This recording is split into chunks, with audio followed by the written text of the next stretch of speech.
Hello friends, welcome to விவி பிரியா சமையல். நம்ம இன்றைக்கி பன்னீர் பட்டாணி மசாலா செய்யலாம் வாங்க ஃப்ரெண்ட்ஸ். இப்போ நான் ஒரு பேனில் ஒரு 3 டேபிள் ஸ்பூன் எண்ணெய் ஆயில் விட்டுருக்கேன். அதில் ஒரு 1/2 டேபிள் ஸ்பூன் கசகசா சேர்த்துருக்கேன். ஒரு 4 முந்திரி ரெண்டுத்தையும் கொஞ்சம் வதக்கிக்கலாம்.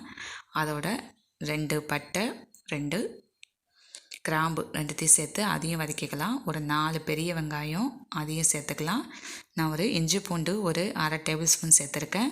அதையும் நம்ம சேர்த்து எல்லாத்தையும் வதக்கிக்கலாம். கொஞ்சம் உப்பு சேர்த்து நான் வதக்கியிருக்கேன். அப்படி இஞ்சி பூண்டு பேஸ்ட்டு இல்லை அப்படின்னா நீங்கள் தனியாகவே இஞ்சி ஒரு துண்டும் ஒரு பூண்டு ஒரு 4-5 பல்லும் சேர்த்துக்கலாம். சேர்த்து இது மாதிரி கண்ணாடி பதத்துக்கு வந்தோடனே நம்ம மிக்சியில் அரைச்சிட்டு வந்துடலாம்.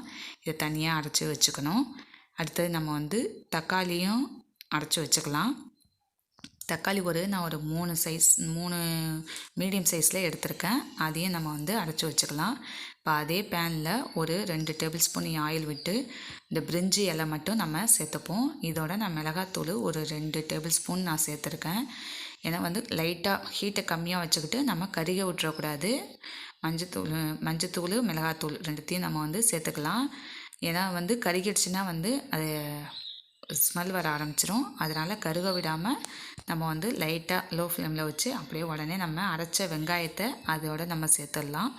வெங்காயம் சேர்த்தோடனே தக்காளியும் நம்ம சேர்த்துடலாம். அதோடையே சேர்த்து நல்லா மிக்ஸ் பண்ணி விட்டுடலாம். இதோட நமக்கு உப்பு தேவையான அளவு உப்பும் சேர்த்துக்கலாம். உப்பு சேர்த்துட்டு நம்ம மிக்ஸி ஜாரை கழுவி அதையும் ஊற்றிடுவோம். எல்லாமே நல்லா ஒரு கொதி வரட்டும். ஏன்னா நம்ம தக்காளி பச்சையாக தான் நம்ம சேர்க்குறோம். அதனால் கொஞ்சம் கலந்து விட்டு இதில் உப்பு உரப்பு எல்லாமே நீங்கள் பார்த்துக்குங்க. பார்த்துக்கிட்டு நம்ம கொஞ்சோண்டு தண்ணி ஊற்றி அதையும் நம்ம கலக்கி விட்டுக்கலாம். நான் பட்டாணி வேக வச்சுட்டேன். அதனால் இதோடையே சேர்த்து நம்ம பட்டாணியும் சேர்த்து ஒரு கொதி வரட்டும். இதில் கொஞ்சம் ஜீரகம் ஒரு 1/2 ஸ்பூன் நான் சேர்த்துருக்கேன். 1/2 டீஸ்பூன் சேர்த்துருக்கேன். சும்மா லைட்டாக ஒரு வாசனைக்கு நல்லாயிருக்கும் ஜீரகம் சேர்க்கும்போது. லாஸ்ட்டில் சுகர் சேர்ப்பாங்க. நான் ஆனால் இதில் சேர்க்கலை. நீங்கள் வேணுன்னா சேர்த்துக்குங்க. அது ஒரு நல்லா ஒரு ஃப்ளேவர் கிடைக்கும் நமக்கு. கொஞ்சம் சேர்த்துட்டு நம்ம பன்னீரையும் கட் பண்ணி நம்ம போட்டுடலாம். இதோட உங்களுக்கு பீஸ் எப்படி சைஸ் வேணுமோ அதே மாதிரி நீங்கள் கட் பண்ணி போட்டுக்குங்க. இதில் நான் கொத்தமல்லி கொஞ்சம் போட்டு கஸ்தூரி மேத்தி இருந்தால் சேர்க்கறதுக்கலாம். அப்படி இல்லைன்னா சேர்க்க வேண்டாம்.